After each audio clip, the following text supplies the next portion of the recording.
วลายานุกิกิสัตโตอะโภคาโตอิ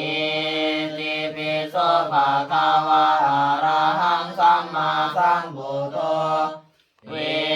สัจจารณะสัมปันโนสุขโตโลกวิทูอนุตตรปุริสธัมมาสารติสัทธาเทวมนุสสานังพุทโธภควาตินาทิเมสรณังอัญญังพุทโธเมสรณังวรังเอเตนะสัจวัสเสนะวันชา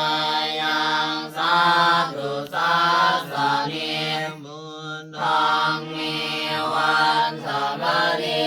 เทสุตัสสะเทสัสสะเยนะวัจจา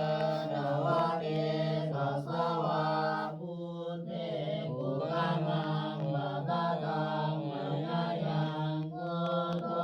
ภะคิตันนะตุอัตตริตาสานังสายะปริตุงวะพุทเทสวากขาโตภะคะวะตาธัมโมสันติติโกภะคะริโกอิทิปัสสิโก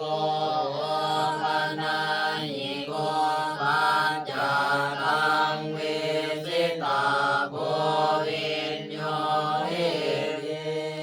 นาทิเมสารนังอัญญังธัมโมเมสารนังวรังเอเตนะสัจวัสเสสังฆาทิปุสยามะอิมินาสการินะตังสัมภังอาทิปุสยามะอิมินาสการินะตังสัมภังอาทิปุสยามะอะระหังสัมมาสัมพุทโธภะคะวะพุทธังภะคะวันตังอะภิวาเทมิสวากขาโตภะคะวะตาธัมโมภะคะวะโตสาวกสังโฆสังฆังนามามินะโมตัสสะภะคะวะโตอะระหะโตสัมมาสัมพุทธัสสะนะโมตัสสะภะคะวะโตอะระหะโต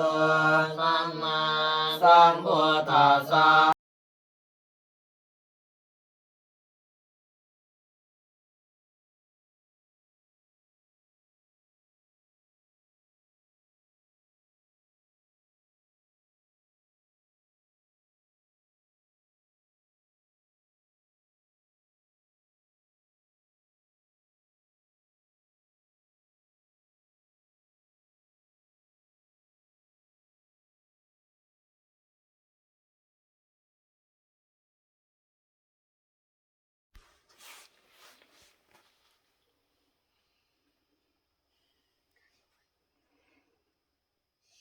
อันนี้ถือว่าเป็นธรรมหลวงปู่มัน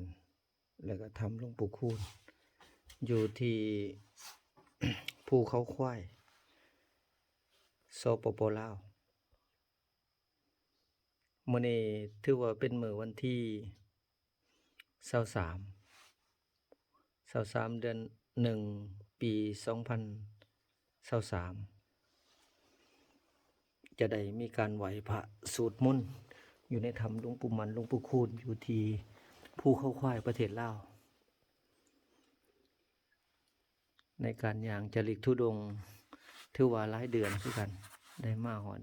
สถานที่แห่งนี้เพราะว่ามื้อนี้จะได้มีโอกาสได้มีการไหว้พระสวดมนต์อยู่ในสถานที่ธรรมหลวงปู่มันหลวงปู่คูณณสถานที่แห่งนี้ อ้าวลำดับต่อไปจะได้มีการไหว้พระสวดมนต์เป็นลำดับต่อไป